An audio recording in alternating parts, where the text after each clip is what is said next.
Please, I can't breathe. The rancher's chilling discovery in the storm. Before we start the story, leave a comment telling us which city you're watching from. And at the end, don't forget to rate this story from 0 to 10. Enjoy the story. The late 1870s were not kind to the high plains.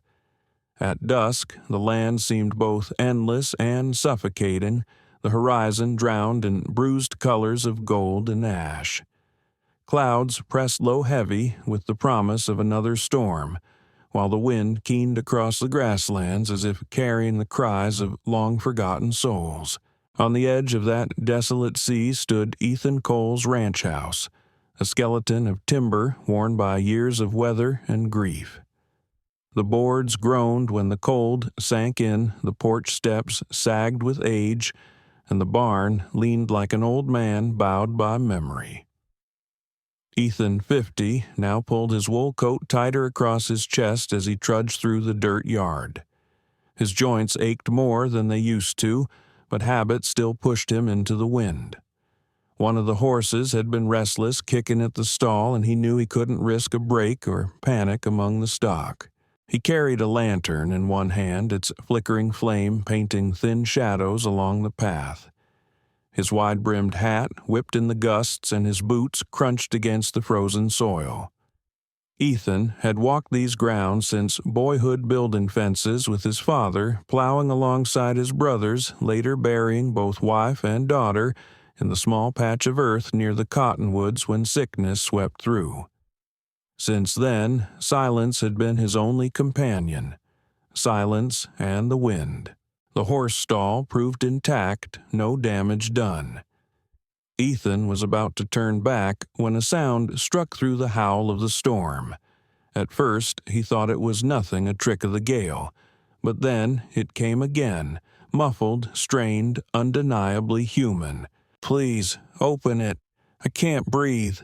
Ethan froze, lantern raised high, scanning the dark yard. His heart pounded the sound too close, too desperate to ignore. He followed it across the yard toward the half-collapsed storage shed he hadn't opened in months.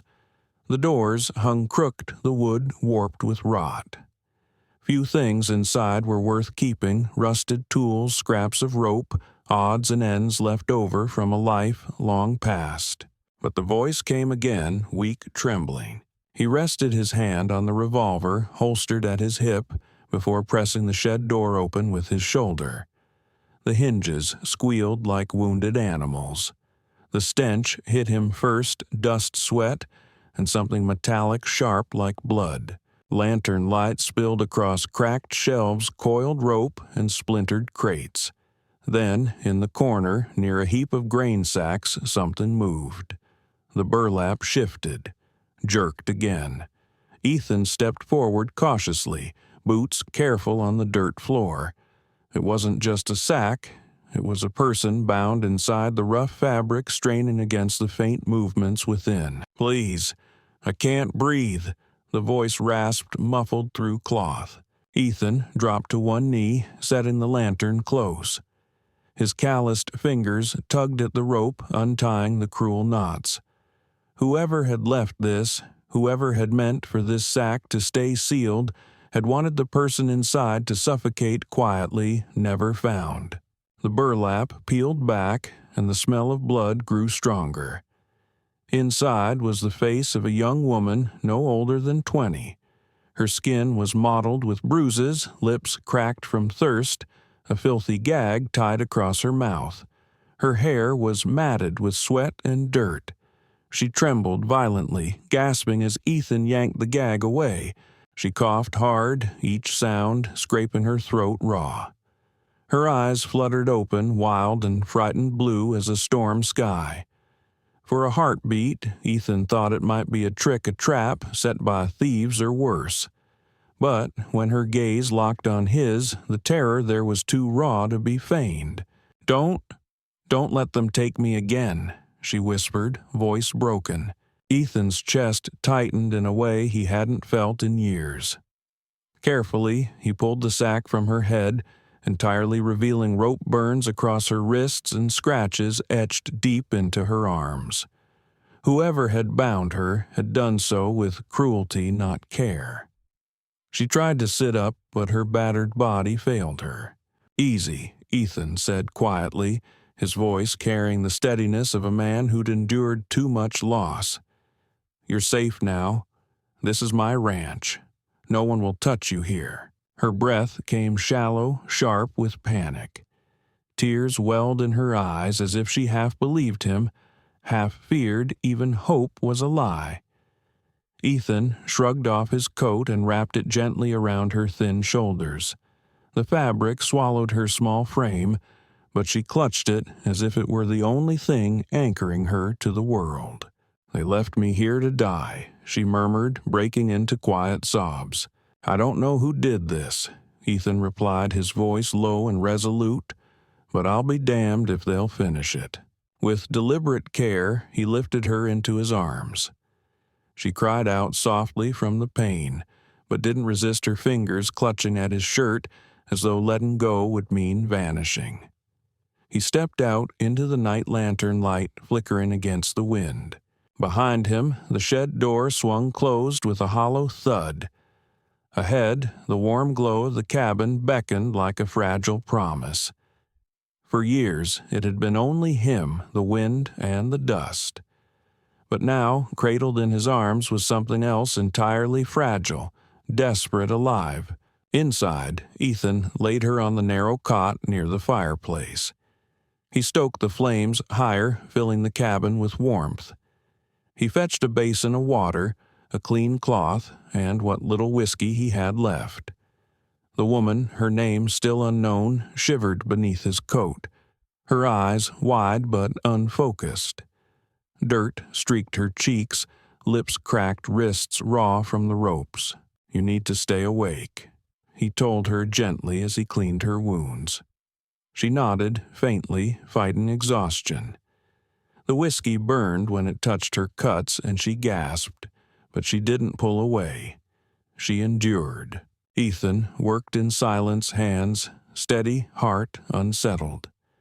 Too many graves lay in the earth outside, but tonight he'd been given one more chance, not to bury, but to save. When he finally covered her with an old quilt from the cedar chest, her breathing had steadied. He pulled a chair close to the cot, sitting with elbows on his knees, lantern light soft on his weathered face. He didn't sleep. He couldn't. He just watched her, listening to the fragile rhythm of breath against the storm outside. By dawn, the wind eased. Pale light crept across the floorboards. The woman slept more deeply now, fingers curled into the folds of his coat. Ethan Cole sat in silence, daring the past to try again, yet knowing something had already changed.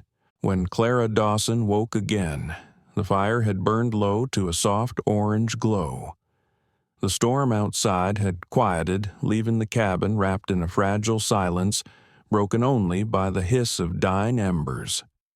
She blinked and found Ethan Cole seated close by his weathered face, half shadowed by the lantern. His rifle leaned against the wall within easy reach. "You're awake," he said simply. His voice wasn't warm, but neither was it cold. It was steady, the voice of a man who had lived too long with silence. Clara sat up slowly, wincing at the stiffness in her limbs. His coat slipped from her shoulders heavy and smelling faintly of smoke and leather. She clutched it tighter. Where am I?" "My ranch," Ethan replied. "About 15 miles from Sage Hollow. Nobody comes out here unless they're lost or they're looking for trouble." Her lips trembled. "They'll come back for me." "Who?" She hesitated, as if speaking their names might summon them out of the shadows. Finally, she whispered, "The Iron Fang Riders." Ethan leaned back in his chair. He knew the name. Everyone in the Wyoming territories did. The Iron Fang Riders were a gang feared from Cheyenne to Fort Avery, notorious for raids, kidnappings, and vanishing as quick as smoke when the law came sniffing. "Tell me," Ethan said. Clara stared into the fire, her voice faltering at first, but gaining strength with each word. She told him of the wagon train bound for Oregon of families dreaming of new soil and new beginnings. She had been traveling with an uncle, her parents long gone. One night, masked riders came while the camp slept. They moved silently, swift and merciless. She woke to a hand clamped over her mouth and rough rope cutting into her wrists. They laughed when I cried, Clara whispered. One of them wore a buckle shaped like a wolf's jaw. He told the others I'd fetch good money in Fort Avery. There's a saloon there. They buy girls. I was just a thing to sell. Her eyes brimmed with tears. They tied a sack over my head so tight I couldn't breathe. I thought I was already buried alive. Ethan said nothing for a long while. The fire popped a spark, leaping up and vanishing. At last he said they thought they'd finished it. They didn't. She looked at him desperate. You don't know them. They always come back. Ethan's jaw tightened. Then let them come. He fetched a basin of water, cleaned her cuts again with whiskey, and pressed bread and a tin cup of water into her hands. She ate slowly, every bite seeming like a battle. When she had finished, her eyes drooped with exhaustion. Ethan stepped outside into the pale dawn. The storm had left the air sharp and clean fog clinging low to the ground. He walked the fence line checking gates, then paused by the barn. Hoof prints, fresh, pressed deep into the damp earth. Not his horses, riders, more than two heavy in the saddle. He followed the tracks toward the cottonwoods. There, on the trunk of a broad tree, his worst fear was confirmed. Burned into the bark with a hot blade was a crude symbol, a half-circle of jagged teeth. The iron fang's mark. They had been here, watching, listening. Ethan returned to the house, the weight of it all sitting heavy in his chest. Clara looked up as soon as he entered, searching his face for answers she already dreaded. They know, he said. Her shoulders slumped. Then I'm as good as gone. No? His voice cut sharp, leaving no room for argument. Not while you're under my roof. He led her to the back of the property to an old hay shed leaning against the wind. Inside, dust swirled in thin rays of light. Ethan shoved aside crates and pried open a trap door set in the floorboards. Wooden steps led down into a dark space. Clara froze. I can't go back in a hole. This isn't a prison, Ethan told her firmly. It's a shield. My family built it during the war. We kept supplies here hid when raiders came. It's dry, it's stocked, and it locks from the inside. He pressed a small brass key into her palm. That means you hold the lock, not me. With effort, she nodded. He carried down a lantern, blankets, food, and water. At last, he unhooked his revolver, waited a moment, then set it on a shelf within her reach. Her eyes widened. I don't know how to use that. You'll learn. But even if you don't, if anyone but me comes down those stairs, you point and pull. Don't think twice. She reached out fingers, trembling, and touched the revolver. The weight was foreign, but so was the sudden spark of control. Before he climbed out, Ethan set a folded slip of paper on the crate. Directions to the old ranger station 6 miles northwest. There's a well, a cellar. If I don't come back, that's where you go. Clara's throat worked as she swallowed. Why are you helping me? He paused at the top of the steps. His voice was quiet. Because somebody should have helped my wife when the fever came. Somebody should have saved my little girl. They didn't. I won't let the world take you too. He shut the hatch, barred it with iron, and stepped back into the gray light. Clara unfolded his note in the cellar. You don't owe anyone your silence. Not anymore. She pressed it to her chest, a tiny flame in the dark. Ethan didn't sleep that night. He sat by the window with his rifle eyes scanning the yard, every shadow suspect. The wind moaned low through the eaves. Beneath the floor, Clara lay awake on the cot, staring at the revolver. At last, her whisper carried up through the cracks. I tried before, twice. Ethan shifted, listening. The first time I smashed a bottle and ran. They caught me within 2 miles, beat me until I couldn't walk. The second I hid in a wagon, made it to a coach stop before they dragged me out again. They said next time they'd kill me slow. Her voice cracked. I don't know why I'm still breathing. Ethan's reply was steady as stone. Because you're meant to keep breathing, and because I won't let them end it here. The silence that followed was heavy, but not hopeless. Clara reached for the revolver again, gripping it in both hands. She was terrified, but she wasn't surrendering. Before dawn, the riders came. 3 dark figures rode into the yard, their horses steaming in the cold. They stopped just short of the porch. The leader, his face cut by a long scar, called out, "We're looking for someone. Young woman. Brown hair. Family owes us." Ethan stepped onto the porch, rifle steady. "Kin, don't gag a girl and leave her to suffocate." The leader smirked. "You've got courage, rancher. Hand her over." The youngest rider's hand twitched toward his pistol. Ethan raised his rifle in one swift motion and fired a single shot into the dirt inches from the horse's hooves. The animal reared, nearly throwing its rider. "The next shot won't miss," Ethan said coldly. The riders glared, muttering curses. "She don't belong to you," the leader spat. "She doesn't belong to anyone," Ethan answered. They wheeled their horses and galloped into the mist. Ethan held his ground until the last echo faded. Only then did he lower the rifle. That evening, a storm rolled back across the plains. Rain hammered the cabin roof, lightning splitting the sky. Ethan fortified the shed, reinforced the cellar door, and gave Clara food blankets and the knife. On the shelf, he left another note. "If I don't return, run. Live." She clutched it tight, whispering his words back to herself. Not anymore. Then it happened. The east window shattered glass, exploding inward. Clara had crept upstairs for water, but froze as a figure climbed through. A scarred outlaw with eyes like stone. He seized her hair, yanking her to the floor. "Boss says you're worth plenty," he growled. "But not if you fight." Clara's hand scrambled across the table, finding the knife Ethan had given her. She slashed hard blade, cutting flesh. The outlaw roared, stumbling back, but lunged again. He slammed her against the wall, fist raised. The front door burst open with the crack of thunder. Lightning lit the room. Ethan Cole stood in the doorway, drenched rifle leveled. One shot rang out.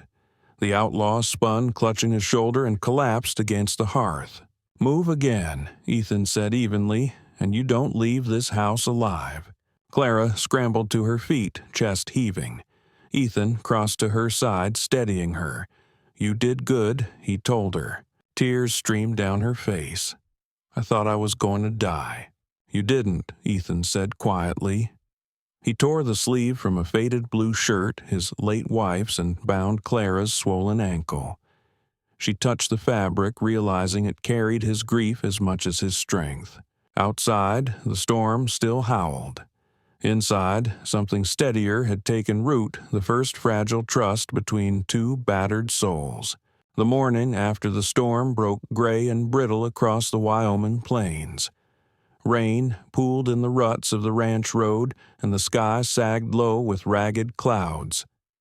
Ethan Cole rose stiff from his chair shoulder, aching from the hours he had held his rifle steady in the dark. Clara Dawson lay upstairs now, ankle-wrapped, breathing deep for the first time in days. He studied her a moment, then turned away, unwilling to let her see the unease written on his face. He saddled 2 horses with slow, methodical care, packing jerky hardtack and canteens. He knew the riders would be back. Men like that never left prey behind. If they were hunting Clara, they wouldn't stop until she was caged again or buried in the dirt. The tracks near the barn, the scarred outlaw who had broken through the window all of it, pointed to one conclusion. This wasn't chance. It was war. By mid-morning, they rode out Clara perched on the steadier black mare, Ethan's rifle slung across his back. She winced with each jolt, but she didn't complain. Her chin was set, determination burning through the fear. The plains stretched endless before them, the grass soaked and bent with water, the sky heavy as stone. "Where are we going?" Clara asked after an hour of silence. "Silver Rock," Ethan answered. "There's a man there I trust. Law, Marshall, Calvin Briggs. We came up hard years ago. He stayed with the badge. I didn't." The road carried them through Dry Gulch, a narrow canyon carved into red stone. As they entered its shadowed mouth, Ethan slowed. Something felt wrong. No birds, no wind, just silence pressing on every rock. Then came the crack of gunfire. A shot ripped across the gulch, tearing through Ethan's shoulder. He lurched sideways in the saddle, nearly toppling. His horse screamed, rearing. Clara cried out, grabbing his reins, dragging him upright. 3 men emerged from the rocks, 2 crouched high with rifles, 1 blocking the trail ahead. Clara's blood ran cold. She recognized the scarred outlaw from the night before, grin twisted across his battered jaw. "Thought you could run, sweetheart," he taunted. Ethan's face was pale blood soaking his shirt. He tried to lift his rifle, but the pain dragged him down. Clara's heart hammered fear clawing her throat, but she yanked hard on the reins and kicked her horse. They bolted down a narrow cut in the gulch, bullets screaming past rock chips stinging her cheek. She didn't look back, only pulled Ethan's mount, with her praying the animals wouldn't stumble. Behind them, hoofbeats thundered. Clara ducked beneath a fallen log, dragging Ethan with her into a hidden crease of stone. She dismounted, half carrying him from the saddle. His weight nearly dropped her, but she braced, hauling him behind a boulder. "Stay with me," she begged. He groaned, pressing a hand to his shoulder. "You ride like hell. You're not dying," Clara snapped, ripping open his shirt. She poured whiskey from his flask across the wound. He hissed, jaw clenched against the fire. She bound him with torn cloth, her fingers clumsy but determined. When she was done, she touched his forehead, hot but alive. "You once pulled me out of the dark," she whispered. "Now I'll hold the line." The hoofbeats faded, the riders retreating to regroup. Clara slumped against the rock, Ethan breathing ragged but steady in her arms. They weren't safe, but they had survived. For now. By noon, they limped into Silver Rock, a forgotten town clinging to life with a leaning water tower and one saloon patched with newspaper across the windows. Ethan slid from the saddle, staggering, and Clara caught his arm. The sheriff's office sat at the end of the dusty street, a star-shaped sign hanging crooked on the door. Inside, the air smelled of tobacco and old leather. Behind a battered desk sat a broad-shouldered man with gray at his temples. His eyes widened as he looked up. "Well, I'll be damned," he said. Ethan Cole crawling out of the dirt. "Still breathing," Cal Ethan muttered with a faint smile. Marshal Calvin Briggs rose, grasping Ethan's arm before turning his sharp gaze on Clara. "And who's this?" "She's the reason I'm here," Ethan said quietly. "We need your help." They sat, and together Ethan and Clara told everything, how he had found her, bound in the shed, the rider's threats, the scarred outlaw who broke in the ambush in Dry Gulch. Clara's voice shook at first, but steadied as she spoke of the sack, the bruises the nights she'd prayed for death and found only chains. When she finished, the room was silent, but for the creak of the marshal's chair. "I've heard whispers," Briggs said slowly. "Girls taken off stagecoaches, wagons raided, nothing ever stuck, no survivors willing to speak. Until now." He looked directly at Clara. "You may be the first, maybe the last who can name them." Her jaw trembled, but she nodded. "Then let's stop them." The marshal leaned forward, his eyes hard. "I've been waiting to catch those bastards red-handed. Let's give them something to chase." That night, they set the trap. An old freight warehouse on the edge of town, abandoned since the mine closed, became their battleground. 6 deputies hid among broken wagons and crates, rifles ready. Ethan stood with his crutch wound bandaged rifle slung awkwardly at his side. Clara, wrapped in a dark shawl, waited near the entrance, her head bowed. Silence draped the night until hoofbeats rolled down the road. 4 riders.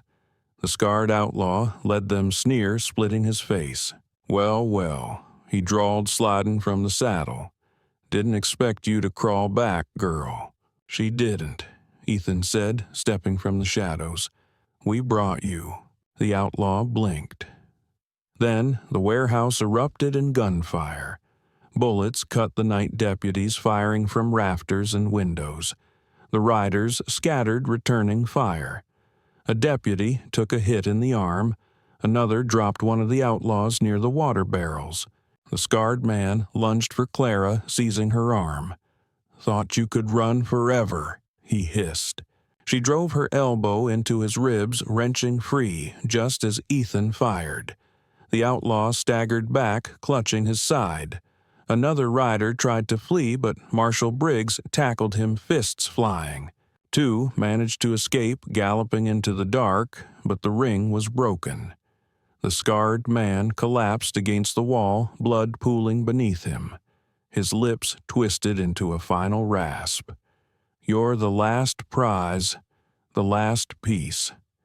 His hand twitched toward his belt, but Briggs fired, ending it. Smoke hung in the air, lanterns swayed on broken hooks, and silence returned. Clara stood over the body that had haunted her dreams. She didn't feel triumph. She felt release.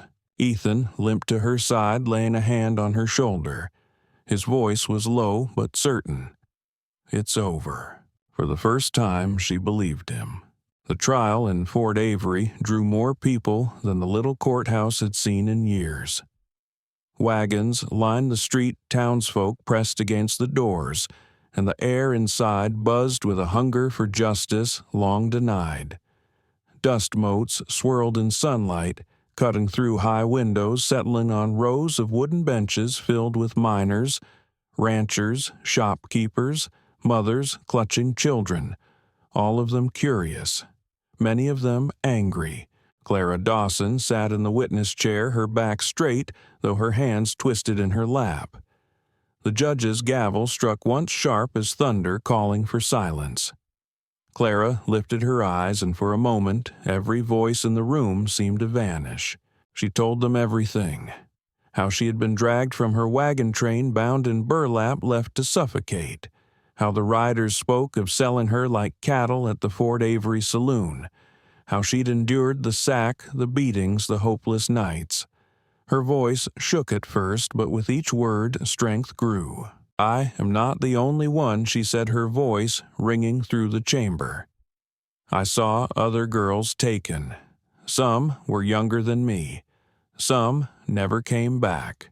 The riders leave no witnesses because witnesses speak. Today I am speaking." Gasps rippled across the gallery. The judge leaned forward, gaze solemn. Then Ethan Cole took the stand. His shirt collar still bore faint stains of blood, his arm bound in cloth. His words were few, his tone steady. He spoke of finding Clara in the shed of the marks carved into the cottonwood tree of the riders who had come to his porch demanding her return. He told of the standoff, the storm, the scarred outlaw who broke into his cabin. He described the ambush in Dry Gulch, his own wound, and the warehouse fight where the ring had finally broken. "I've buried more than most men can count," Ethan said quietly, "but I won't bury her, not if I've got breath left in me." The courtroom was silent, the weight of his vow pressing on every ear. The judge nodded slowly. "The court thanks you both." Over the next week, the trial unraveled the Iron Fang riders. With Clara's testimony and Ethan's corroboration warrants swept across 3 counties. Deputies dragged in men who had once been shadows in saloons and whispers on back roads. Their leader, the scarred man, would never face the gavel Marshal Briggs' bullet had seen to that, but his men would. When the final gavel struck, Clara felt a tremor pass through her chest. Justice had been slow, but it had come. Afterward, Marshal Briggs approached Ethan outside the courthouse, his broad hand clapping the rancher's shoulder. "The Rangers could use a man like you again," he said. "There's always another gang, another fight." Ethan shook his head, eyes distant on the horizon. "I've had my fill of ghosts, Cal. Time I go home." Clara stood beside him, her face pale but steady. She carried no sack now, no ropes, no bruises fresh. Only the weight of survival and the fragile seed of something new. Spring came late that year, snow melting slow into rivers that carved the land clean. Grass rose green and thick across the pastures, and the cottonwoods unfurled pale leaves that shimmered in the wind. At Ethan's ranch, the rocking chair on the porch was mended at last. A tin of nails sat by the steps hammer quiet for the first time in weeks. Clara emerged barefoot, the hem of her dress brushing against sun-warmed planks. She wore a shirt once belonging to Ethan's late wife, though it was no longer a relic. Bright sunflowers were stitched into its sleeves, uneven and cheerful, the threadwork her own. She carried a folded piece of paper edges creased from worry and hope. Without a word, she placed it in Ethan's palm. A marriage certificate, signed. Her voice was soft but steady. "We could start over, if you want." Ethan looked at her a long moment, the weight of years pressing behind his eyes. He set the hammer down, wrapped his arms around her and held her close. No speeches, no promises, just the long, steady embrace of a man who had decided not to be alone anymore. The wedding was small. A fiddle scraped out tunes in the yard, children tossed wildflowers, and old neighbors clapped along. The sky arched wide and golden, the hills glowing like silk. Clara rode beside Ethan on a bay mare, her smile brighter than the morning sun. People called out blessings, but the only words that mattered were his. That evening, as the sun dipped low, Ethan leaned close and whispered, "That first night, when you called from the sack, all I heard was fear. But now I hear home." Clara pressed her forehead against his tears shining, but not from sorrow. "And I hear freedom." Weeks later, the ranch hummed with life again. Chickens scratched in the yard, the horses grazed calm, and smoke curled from the chimney. Clara tended the small garden by the porch, humming as she worked. Ethan watched from the doorway, the lines of grief softened at last. Life was not perfect. It never would be. But together they had carved something precious from the dust a second chance. And for anyone who listened to their story, one truth remained clear. Sometimes salvation doesn't come with a badge or a bullet. Sometimes it comes when 2 broken souls refuse to give up on each other. So, if you've ever felt buried, silenced, or forgotten, remember Clara Dawson's voice in that courtroom, remember Ethan Cole's vow on the porch, and remember this: you don't owe anyone your silence. You owe yourself your life. When the world tries to take your voice, fight to keep it. When the past tries to chain, you choose to walk forward. Ethan and Clara's story reminds us that hope can survive even the darkest storms, and love can grow from the ashes of pain. If this story moved, you share your thoughts in the comments. Tell me where you're listening from, and if you believe in second chances. And don't forget to subscribe for more tales of grit, courage, and the kind of love that dares to begin again.